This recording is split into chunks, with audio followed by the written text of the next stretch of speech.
नमः शिवाय। आज हम शिव महापुराण का रुद्र संहिता का तीसरा खंड का 27वां अध्याय पढ़ेंगे। उससे पहले हमने पिछले अध्याय में पढ़े थे शिव से विवाह करने का अनुरोध, सप्त ऋषियों द्वारा पार्वती जी की परीक्षा, शिव जी द्वारा पार्वती जी की तपस्या की परीक्षा करना, पार्वती को शिव जी से दूर रहने का आदेश, पार्वती जी का क्रोध से ब्राह्मण को फटकारना। और आज हम पढ़ेंगे शिव पार्वती संवाद। ब्रह्मा जी कहते हैं, नारद परमेश्वर भगवान शिव की बातें सुनकर और उनके साक्षात स्वरूप का दर्शन पाकर देवी पार्वती को बहुत हर्ष हुआ। उनका मुखमंडल प्रसन्नता के कारण कमल दल के समान खिल उठा। उस समय वे बहुत सुख का अनुभव करने लगी। अपने सम्मुख खड़े महादेव जी से वे इस प्रकार बोली, हे देवेश्वर, आप सबके स्वामी हैं। हे प्रभु, पूर्व काल में आपने जिस प्रिया के कारण प्रजापति दक्ष के संपूर्ण यज्ञों का पलों में विनाश कर दिया था, भला उसे ऐसे ही क्यों भुला दिया। हे सर्वेश्वर, हम दोनों का साथ तो बिना जन्मों जन्मांतर का है। प्रभु, इस समय में समस्त देवताओं की प्रार्थना से प्रसन्न होकर उनको तारकासुर के दुखों से मुक्ति दिलाने के लिए पर्वतों के राजा हिमालय की पत्नी देवी मैना के गर्भ से उत्पन्न हुई हूँ। आपको ज्ञात ही है कि आपको पुनः पति रूप में प्राप्त करने हेतु ही मैंने ये कठोर तपस्या की है। इसीलिए देवेश, आप मुझसे विवाह कर मुझे मेरी इच्छानुसार ये अपनी पत्नी बना ले। भगवान, आप तो अनेक लीलाएं रचते हैं। अब आप मेरे पिता शैलराज हिमालय और मेरी माता मैना के सम्मुख चलकर उनसे मेरा हाथ मांग लीजिए। भगवान, जब आप इन सब बातों से मेरे पिता को अवगत कराएंगे, तब वे निश्चय ही मेरा हाथ प्रसन्नता पूर्वक आपको सौंप देंगे। पूर्व जन्म में जब मैं प्रजापति दक्ष की पुत्री सती थी, उस समय मेरा और आपका विवाह हुआ था। तब मेरे पिता दक्ष ने ग्रहों की पूजा नहीं की थी। उस विवाह में ग्रह पूजन से संबंधित बहुत बड़ी त्रुटि रह गई थी। मैं यह चाहती हूँ कि इस बार शास्त्रोक्त विधि से हमारा विवाह संपन्न हो। हमें विवाह से संबंधित सभी रीति रिवाज और रस्मों का भली भांति पालन करना चाहिए, ताकि इस बार हमारा विवाह सफल हो सके। देवेश्वर, आप मेरे पिता हिमालय को इस संबंध में बताएं, ताकि उन्हें अपनी पुत्री की तपस्या के विषय में ज्ञात हो सके। देवी पार्वती के प्रेम और निष्ठा भरे इन शब्दों को सुनकर भगवान शिव बहुत प्रसन्न हुए और हंसते हुए बोले, हे देवी महेश्वरी, इस संसार में हमारे आसपास जो कुछ भी दिखाई देता है वो सब ही नाशवान अर्थात नश्वर है। मैं निर्गुण परमात्मा हूँ। मैं अपने ही प्रकाश से प्रकाशित होता हूँ। मेरा अस्तित्व स्वतंत्र है। देवी, आप समस्त कर्मों को करने वाली प्रकृति है। आप ही महामाया है। आपने ही मुझ इस माया मोह के बंधनों में फंसाया है। मैंने इन सभी को धारण कर रखा है। कौन मुख्य ग्रह है, कौन सत्य ऋतु समूह है। हे देवी, आप और मैं दोनों ही सदैव अपने भक्तों को सुख देने के लिए ही अवतार ग्रहण करते हैं। आप सगुण और निर्गुण प्रकृति है। हे गिरिजे, मैं आपके पिता के पास आपका हाथ मांगने के लिए नहीं जा सकता, फिर भी आपकी इच्छा को पूरा करना मेरा कर्तव्य है। अतः आप जैसा कहेगी मैं अवश्य करूँगा। महादेव जी के ऐसा कहने पर देवी पार्वती अति हर्ष का अनुभव करने लगी और शिव जी को भक्तिपूर्वक प्रणाम करके बोली, हे नाथ, आप परमात्मा हैं और मैं प्रकृति हूँ।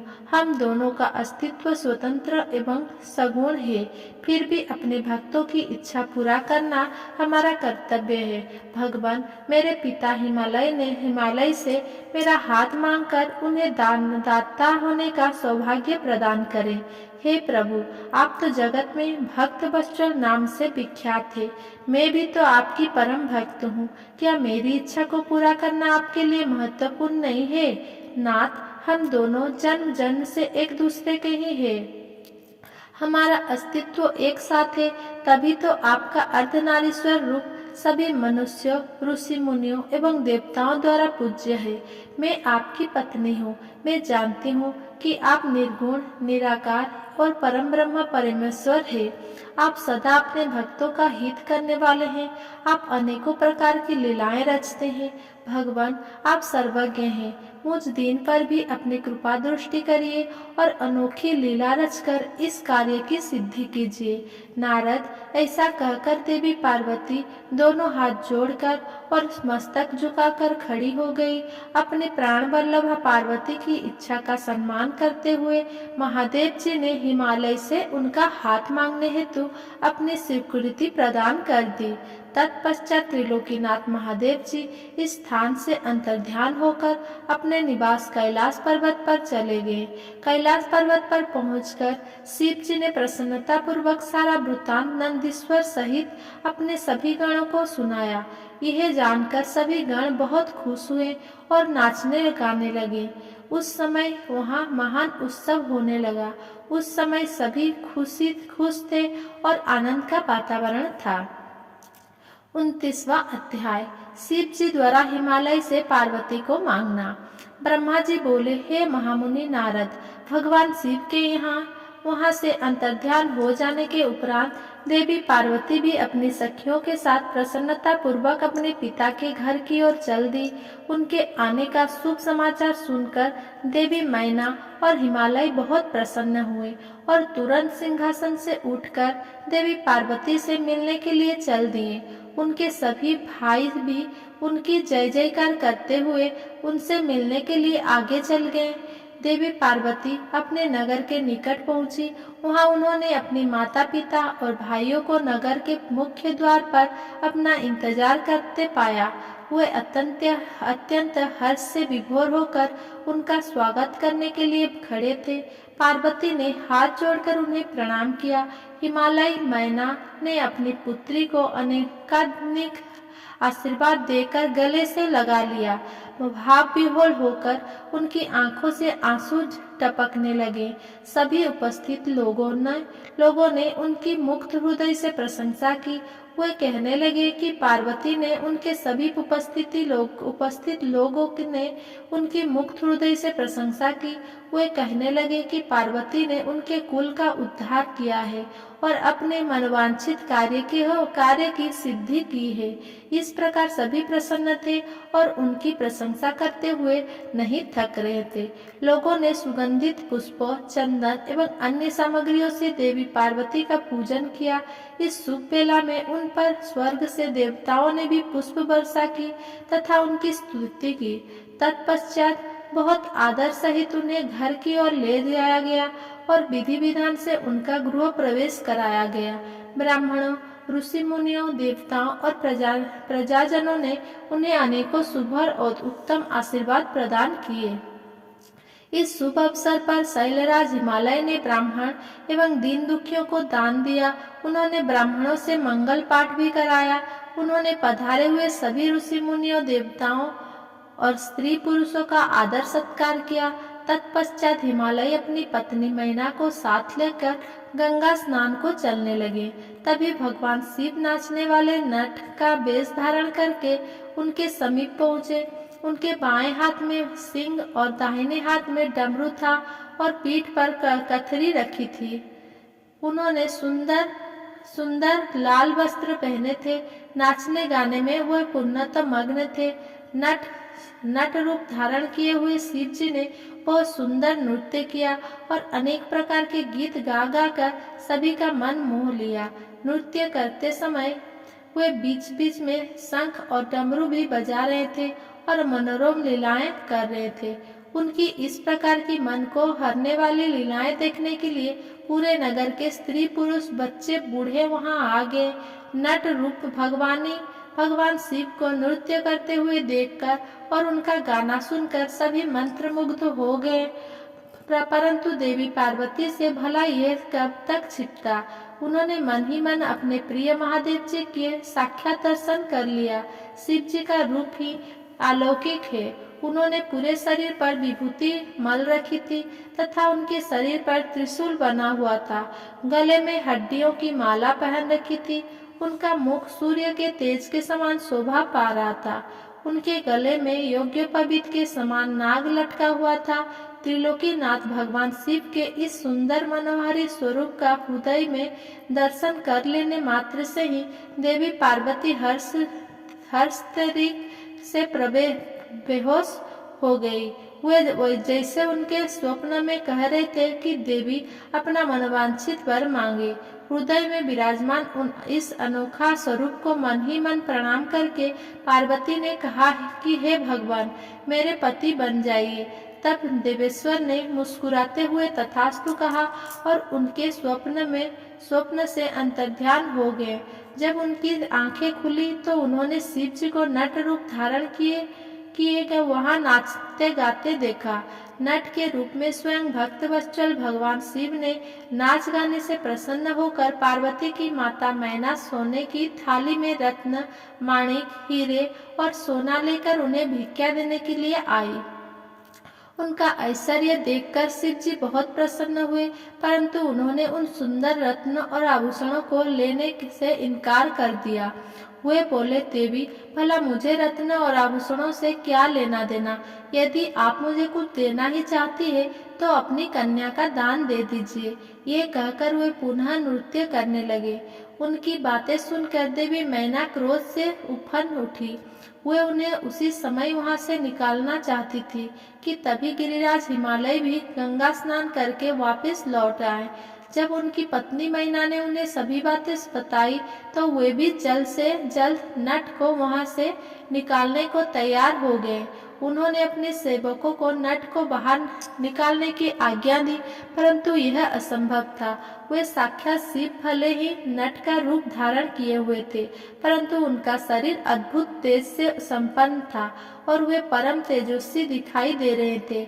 उन्हें उठाकर निकाल फेंकना तो दूर की बात थी, उन्हें तो छूना भी कठिन था। तब उन्होंने मैना हिमालय को अनेक प्रकार की लीलाएं रचकर दिखाई। नट ने तुरंत ही श्रीहरि विष्णु का रूप धारण कर लिया। उनके माथे पर किरीट, कानों में कुंडल और शरीर पर पीले वस्त्र अनोखी शोभा पा रहे थे। उनकी 4 भुजाएं थी। पूजा करते समय हिमालय और मैना ने जो पुष्प, गंध एवं अन्य वस्तुएं अर्पित की थी, वह सभी उनके शरीर और मस्तक पर शोभा पा रही थी। ये देखकर सभी आश्चर्यचकित हो गए। तत्पश्चात नट ने जगत की रचना करने वाले ब्रह्मा जी का चतुर्भुज रूप धारण कर लिया। उनका शरीर लाल रंग का था और वे वैदिक मंत्र का उच्चारण कर रहे थे। उन सभी ने उस नट भक्तवत्सल भगवान शिव के उत्तम रूप को देखा। उनके साथ देवी पार्वती भी थी। वे रुद्र रूप में मुस्कुरा रहे थे। उनका वह स्वरूप अत्यंत सुंदर एवं मनोहारी था। उनकी ये सुंदर लीलाएं देखकर सभी आश्चर्यचकित रह गए थे। हिमालय से उनकी पुत्री का हाथ मांगा तथा शिव और परम आनंद का अनुभव कर रहे थे। तत्पश्चात पुनः एक बार नट रूपी शिव जी ने मैना हिमालय से उनकी पुत्री का हाथ मांगा तथा अन्य भिक्षा ग्रहण करने से इनकार कर दिया, परंतु शिव जी की माया से मोहित हुए गिरिराज हिमालय ने उन्हें अपनी पुत्री सौंपने से मना कर दिया। बिना कुछ भी लिए वह नट वहां से अंतर्ध्यान हो गया।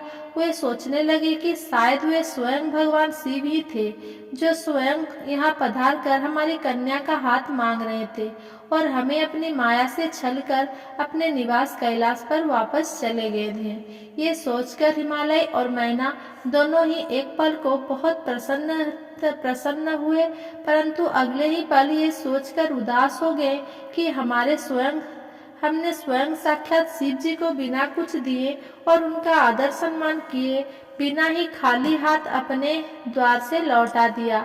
वे अत्यंत व्याकुल हो उठे। 5वां अध्याय, ब्राह्मण वेश में पार्वती के घर जाना। ब्रह्मा जी बोले, हे नारद, गिरिराज हिमालय और देवी मैना के मन में भगवान शिव के प्रति भक्ति भाव देखकर सभी देवता आपस में विचार विमर्श करने लगे। तब देवताओं के गुरु बृहस्पति और ब्रह्मा जी से आज्ञा लेकर सभी भगवान शिव के पास कैलाश पर्वत पर गए। वहां पहुंचकर उन्होंने हाथ जोड़कर शिव जी को प्रणाम किया और उनकी अनेकानेक बार स्तुति की। तत्पश्चात देवता बोले, हे देवादिदेव महादेव भगवान शंकर, हम दोनों हाथ जोड़कर आपकी शरण में आए हैं। हम पर प्रसन्न होइए और हम पर अपनी कृपा दृष्टि बनाइए। प्रभु, आप तो भक्त वत्सल है और अपने भक्तों की प्रसन्नता के लिए कार्य करते हैं। आप दीन दुखियों का उद्धार करते हैं। आप दया और करुणा के अथाह सागर हैं। आप ही अपने भक्तों को संकटों से दूर करते हैं तथा उनकी सभी विपत्तियों का विनाश करते हैं। इस प्रकार महादेव जी की अनेकों बार स्तुति करने के बाद देवताओं ने भगवान शिव को गिरिराज हिमालय और उनकी पत्नी मैना की भक्ति से अवगत कराया और आदर सहित सभी बातें उन्हें बता दी। तत्पश्चात भगवान शिव ने हंसते हुए उनकी सभी प्रार्थनाओं को स्वीकार कर लिया। तब अपने कार्य को सिद्धि हुआ समझकर सभी देवता प्रसन्नता पूर्वक अपने अपने धाम लौट गए। जैसा कि सभी जानते हैं कि भगवान शिव को लीलाधारी कहा जाता है। वे माया के स्वामी है। पुनः वे शैलराज हिमालय के घर गए।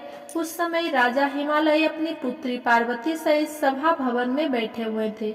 उन्होंने ऐसा रूप धारण किया कि वे कोई ब्राह्मण अथवा साधु संत जान पड़ते थे। उनके हाथ में दंड और छत्र था। शरीर पर दिव्य वस्त्र तथा माथे पर तिलक शोभा पा रहा था।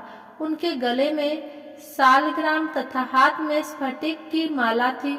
वे मुक्त कंठ से हरि नाम जप रहे थे। उन्हें आया देखकर पार्वती जी के राजा पर्वतों के राजा हिमालय तुरंत उठकर खड़े हो गए और उन्होंने ब्राह्मण की भक्ति भाव से साष्टांग प्रणाम किया।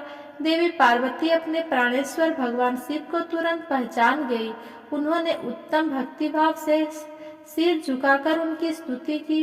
वे मन ही मन बहुत प्रसन्न हुई। तब ब्राह्मण रूप में पधारे भगवान शिव ने सभी को आशीर्वाद दिया।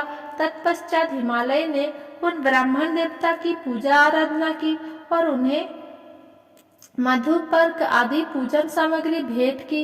उन ब्राह्मण देवता की पूजा आराधना की और उन्हें मधुपर्क आदि प्रदान सामग्री भेंट की, जिसे शिव जी ने प्रसन्नता पूर्वक ग्रहण किया।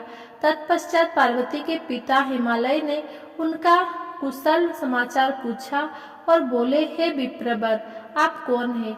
यह प्रश्न सुनकर वे ब्राह्मण देवता बोले, हे गिरिराज गिरिश्रेष्ठ, मैं सभी वैष्णव ब्राह्मण हूँ और भूतल पर भ्रमण करता रहता हूँ। मेरी गति मन के समान है। एक पल में यहाँ तो दूसरे पल में वहाँ। मैं सर्वज्ञ परोपकारी शुद्धात्मा हूँ। मैं ज्योतिषी हूँ और भाग्य की सभी बातें जानता हूँ। क्या हुआ है, क्या होने वाला है, ये सब कुछ मैं जानता हूँ। मुझे ज्ञात हुआ है कि आप अपनी दिव्य सुलक्षणा पुत्री पार्वती को, जो कि सुंदर एवं लक्ष्मी के समान है, आश्रय विहीन कुरूप और गुणहीन महेश्वर शिव को सौंपना चाहते हैं। वे शिव जी तो मरघट में रहते हैं। उनके शरीर पर हर समय सांप लिपटे रहते हैं और वे अधिक समय योग और ध्यान में ही बिताते हैं। वे नंग धड़ंग होकर ही इधर उधर भटकते फिरते हैं। उनके पास पहनने के लिए वस्त्र भी नहीं है। आज कोई उनके कुल के विषय में भी नहीं जानता है। वे स्वभाव से बहुत ही उग्र है। बात पर उन्हें क्रोध आ जाता है। वे अपने शरीर पर सदा भस्म लगाए रहते हैं। फिर सिर पर उन्होंने जटाजूट धारण कर रखा है। वे अपने शरीर पर सदा भस्म लगाए रहते हैं। सिर पर उन्होंने जटाजूट धारण कर रखा है। ऐसे अयोग्य वर को, जिसमें अच्छा और रुचिकर कहने लायक कुछ भी नहीं है, अपनी पुत्री का जीवन साथी बनना चाहते हैं। आपका यह सोचना कि शिव ही आपकी पुत्री के योग्य है, सर्वथा गलत है। आप तो महान ज्ञानी हैं। आप नारायण कुल में उत्पन्न हुए हैं। भला आपकी सुंदर पुत्री को वरों की क्या कमी हो सकती है? इस परम सुंदरी से विवाह करने को अनेकों देशों के महान वीर, बलशाली, सुंदर, स्वास्थ्य राजा और राजकुमार सहस्र तैयार हो जाएंगे। आप तो समृद्धिशाली है, आपके घर में भला कैसा वस्तु की कमी हो सकती है। परंतु शैलराज, जहां आप अपनी पुत्री का विवाह बहना चाह रहे हैं, वे बहुत निर्धन है। वहाँ एक ही अनेक भाई बंधु भी नहीं है, वे सर्वथा अकेले हैं। चाहे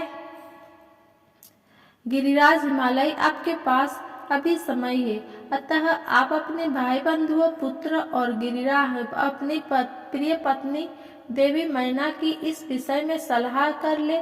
परंतु अपनी पुत्री पार्वती के इस विषय में कोई सलाह नाम क्यों नहीं था, क्योंकि वे शिव के गुणों दोषों के बारे में कुछ भी नहीं जानते थे। ऐसा कहकर ब्राह्मण देवता, जो वास्तव में साक्षात भगवान शिव ही थे, हिमालय का आदर सत्कार ग्रहण करके आदरपूर्वक अनंतता पूर्वक से अपने धाम को चले गए। Thanks for watching. अगर मेरा ये वीडियो आपको पसंद आया हो तो मेरा वीडियो को लाइक, कमेंट, शेयर करें एंड मेरा चैनल को सब्सक्राइब करें। धन्यवाद।